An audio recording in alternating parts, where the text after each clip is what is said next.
साथीहरु तिहारमा बनाउने भाइ मसला कसरी गराइन्छ भन्ने कुराको जानकारी गराएको छु मैले। यहाँहरु सबैले यो मेरो YouTube च्यानललाई लाइक सब्स्क्राइब गरेर सहयोग गरिदिनु होला र यो सबै भिडियो हेरेर राय सुझाव समेत दिनु होला। यहाँहरुको निरन्तर सहयोगको अपेक्षा समेत गरेको छु र यहाँहरुलाई आगामी दिनमा यस्तै भिडियोहरु समेत मैले प्रस्तुत गर्ने छु। धन्यवाद। तिहारको लागि घाँजी दिदीबहिनीहरूले दाजुभाइलाई टीका लगाइदिसकेपछि आफूले बनाएका रोटीहरुसित दिने ओखरको घाँजी भनेर दिने परम्परा छ, जसमा ओखर, नरिवल, छोडा, तिल, काजु, किसमिस, बदाम, अर्को ठुलो बदाम लगायतका यी चीजहरु मिसाएर त्यसपछि घिउमा, यहाँ घिउ तयार छ, घिउमा पकाउने अनि यसपछि चिनी राखेर त्यसलाई हामीले पकाइन्छ।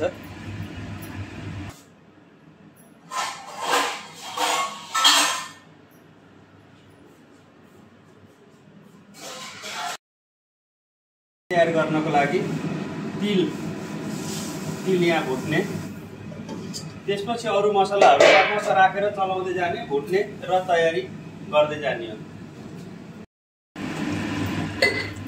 यहाँ तिल घिउमा भुटिँदै छ, यहाँ देख्न सक्नुहुन्छ।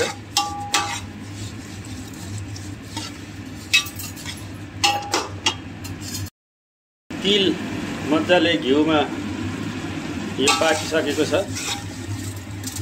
तिल पाकिसकेपछि अब यसमा हामीले मजाले धोएर काटेको छोडालाई हाल्छौं।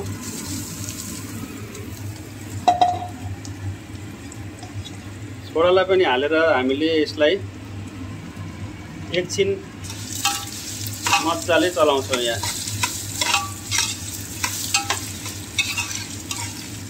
छोडा र तिल एकछिन पाकिसकेपछि अब यसमा यो मूंगफली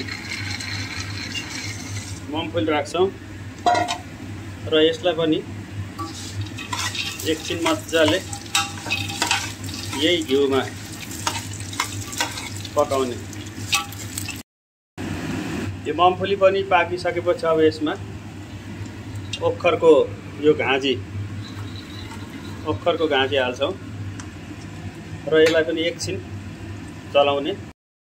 अब यसरी नरिवल राखेर एकछिन चलाइसकेपछि अब यसमा काजु राख्छौं र यसलाई पनि एकछिन चलाउँछौं।